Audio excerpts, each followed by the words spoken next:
میم ساکن کے بعد دوسری میم آ جائے تو کیا ہو جاتا ہے؟ ادغام شفوی کا قاعدہ. تو میم کو میم سے ملا کر غنہ کر کے پڑھیں گے، غنہ کے ساتھ پڑھنا ہے. تو پڑھیں گے علیکم، علیکم.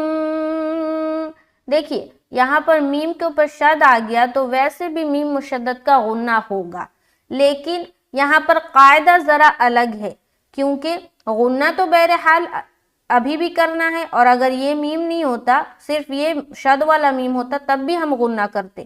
لیکن جب کوئی قاعدہ پوچھ بیٹھے تو آپ کیسے بتائیں گے جب اگر آپ کو معلوم نہیں ہوگا؟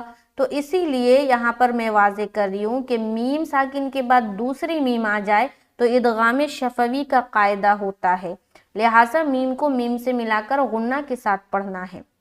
تو یہاں پر ہم کریں گے علیکم